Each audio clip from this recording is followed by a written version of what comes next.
নমস্কাৰ জনালো আপোনালোক সকলোকে আৰু স্বাগতম জনাইছো মোৰ চেনেল সিম্পল এডুকেশনাল টিপছত আশা কৰিছো আপোনালোক সকলোৱে ভালে আছে আৰু ময়ো ভালে আছো আজি আকৌ আৰু এটা নতুন ভিডিও লৈ আহিছো আইটিআই ৰিলেটেড আশা কৰিছো আপোনালোকৰ বাবে অকমান হলেও হেল্পফুল হ'ব আজিৰ ভিডিওটোত মই আলোচনা কৰিম আইটিআই এডমিশন ফিজ অৰ্থাৎ আইটিআই এডমিশন লবলৈ হলে কিমান ফিজ দিব লাগিব প্ৰাইভেটত আৰু গভৰ্ণমেণ্টত দুয়োটাই আলোচনা কৰিম বহুলক পিছে দেৰি নকৰি আজিৰ ভিডিওটো আৰম্ভ কৰো আৰু ভিডিওটো আৰম্ভ কৰাৰ আগতে জনাই দিও জুনে জুনে মোৰ চেনেলত নতুনকৈ ভিজিট কৰিছে তেওঁলোকে যাতে মোৰ চেনেলটো সাবস্ক্ৰাইব কৰি লয় আৰু কাষত থকা বেল আইকনটো প্ৰেছ কৰি লয় যাতে মই যেতিয়াই নতুন নতুন ভিডিও মই আপলোড কৰো আপোনালোকে নটিফিকেশন পাই যায় এইখন হল অফিচিয়েল ৱেবছাইটৰ পৰা স্ক্ৰিনশ্বট দিয়া আইটিআই এডমিশন ফিজৰ ষ্ট্ৰাকচাৰটো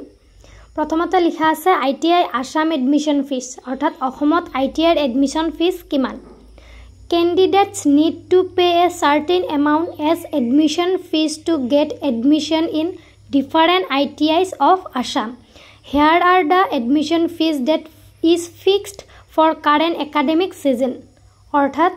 অসমৰ বিভিন্ন আইটিআইত এডমিশনৰ বাবে ফিজ হিচাপে নিৰ্দিষ্ট পৰিমাণৰ পইচা দিব লাগে বৰ্তমান শৈক্ষিক অধিৱেশনৰ বাবে নিৰ্ধাৰণ কৰা নামভৰ্তিৰ ফিজসমূহ তলত উল্লেখ কৰা হ'ল NCVT and SCVT trades. Tuition fees 50 rupees per month,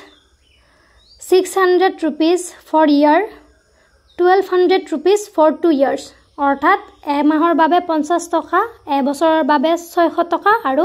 2 বছৰৰ বাবে 1200 টকা tuition fees caution money refundable Rs 250 registration fees 25 rupees Medical examination fees 25 rupees. Trainees union fees 1 year 175 rupees. For 2 year 350 rupees. Hostel service charge 50 rupees. Where applicable jot ase teulukehe dibo lagibo. Hostel caution money refundable 250 rupees. Where applicable jot apnalokor hostel ase tatehe dibo lagibo ekhini. Ekhini hol apnalokor government fees. এতিয়াহু private fees লৈ for BPL candidates the payment of tuition fees is waived off expect SCVT under IMC courses for non engineering course 15,000 per year for engineering course 16,500 for 1 year and 2 year 33,000 অৰ্থাৎ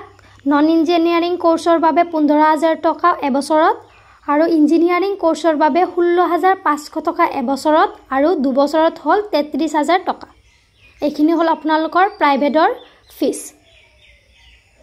admission ফিজটো আপোনালোকৰ institute ভেদে কম বেছি হ'ব পাৰে আৰু মই যেতিয়া এডমিশন লৈছিলো তেতিয়া 1300 रुपीस লৈছিলে গভৰ্ণমেণ্টত কোপা ট্ৰেডত বাকি ট্ৰেডৰ কথা মই নাজানো কিমান লৈছিলে বাট মোৰটো 1300 সামথিং কিবা লৈছিলে আৰু আশা কৰিছো আপোনালোকে বুজি পাইছে ধন্যবাদ আপোনালোক সকলোকে মোৰ ভিডিওটো চোৱাৰ বাবে যদিহে মোৰ ভিডিওটো আপোনালোকৰ অকমান হলেও ভাল লাগি থাকে তেনেহলে লাইক কৰিব কমেন্ট কৰিব আৰু সাবস্ক্ৰাইব কৰিব নাপাহৰিব